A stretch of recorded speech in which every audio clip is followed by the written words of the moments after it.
On came a bit too early. Flag is raised eventually for offside. Looked like a very good chance with Qatar, their first opponents, playing a similar system to Jordan. This was a game that they were very eager to play. Bit of room on the edge of the penalty area, nicely engineered, and a wonderful try. Blazed over the top, but only just by Granit Xhaka. Dan and Doy right at the heart of the move, skillfully worked it. Bolo looking for Manzambi. Was a pathway to goal there, but the ball didn't quite reach.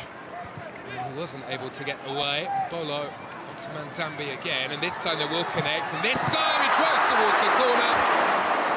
And it could so easily have been for the opening goal, but for a big hand from Abu Layla.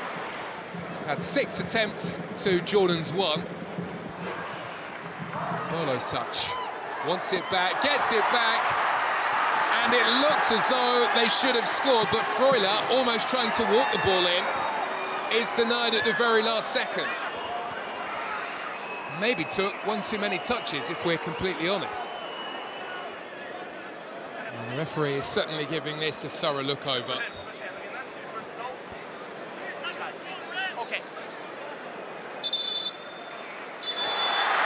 And it's a penalty for Switzerland for the foul on Remo Freuler.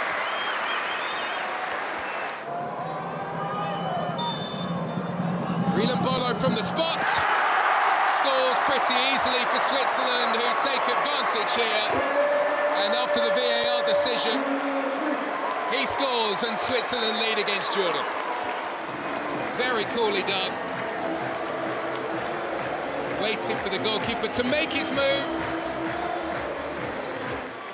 Although they will run into Manzambi. That is a loose pass though, and this is a big chance, and probably it should have been converted. Yvonne Vogel with a brilliant save to make sure that Switzerland stay on top. But that is a major let-off. And not something that Murat Yakin will be happy to see ahead of the World Cup.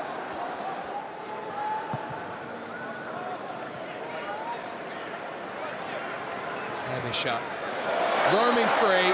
Plays it through, a big chance for two, and it's scored by Dan and Doy.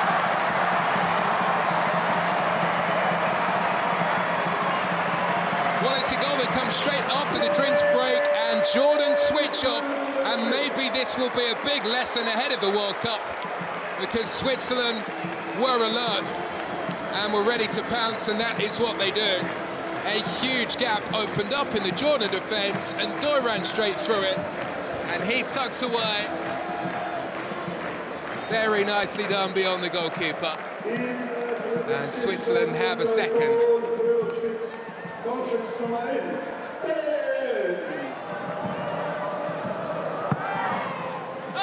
Vargas delivers, and it was a free header. But it's one that arrived without too much power from Brilliant Bolo, looking for a second of the game. Denied by the save of Yazid Abu Layla. I would imagine that Switzerland will make it through the group stage, given the group that they have ahead of them, but it's when they do come up against the likes of Portugal, how they will then behave. Neat interchange of passing, and Manzambi, who's been full of energy in this first half, has a really good chance, but he sends that over the top of the bar and never truly looked like testing the goalkeeper.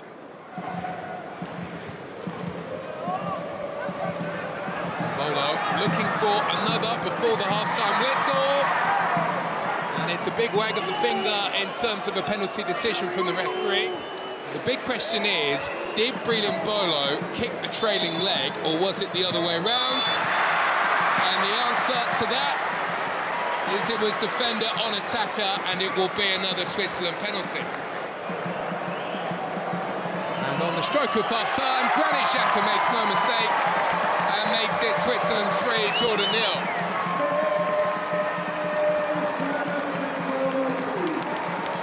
Well, he's had a fabulous season in England. And he is leading his team admirably here. Going to get to around about the 60-minute mark, and you're going to have forward players who need to come off. That is another golden opportunity, a third in the space of 4 minutes for Switzerland. Bit of a punch back here from Jordan, who've won themselves a corner.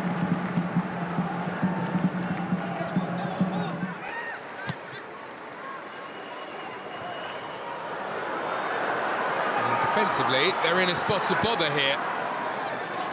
Altamari works it back. There's the goal-scoring chance. Very nicely finished off as well. For Corey, driving into the corner and bringing Jordan right back into this game. No surprise to see Altamari involved in the build-up. There was a bit of a deflection on it. And I very much doubt the goalkeeper, through the crowd of players, could see much of that at all. For Corey's strike, Switzerland 3, Jordan 1. Sent back into a dangerous area, but the only player waiting there is Ricardo Rodriguez. That is a loose touch, a touch that has allowed the Swiss in. And Christian Fasnacht, who's had such a wonderful goal-scoring season, tucks away goal number 4. Well, they move it back to front in a matter of seconds, but it's a big error at the back by Jordan that allows them the chance. And Fasnacht wasn't about to miss that. And the Swiss picking up some pretty good rhythm ahead of the World Cup, which is only 11 days away.